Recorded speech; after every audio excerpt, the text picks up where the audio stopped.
Hello everyone, we are the students of Kendriya Vidyalaya Loktak and myself Elishan and my team members Tomtin, Spalin and Lachenba. So today we are presenting an idea of Viksit Bharat and what's idea and what problem will explain by Tomtin.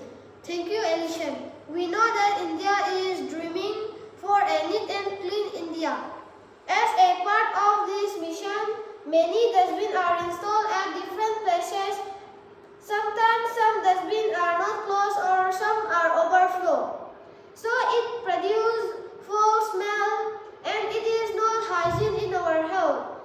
So here we designed a smart dustbin using new technology. Its lid will be open automatically when we try to put garbage by its motor with the help of its sensor. After dropping the waste material, it will close its lid automatically.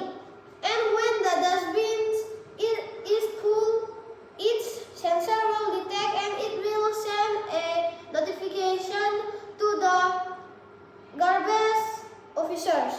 This dustbin will power by a small solar panel system. It will be more hygiene in our health and eco-friendly. So, such a dustbin will help to become a neat and clean Bharat. So, our real project is this one.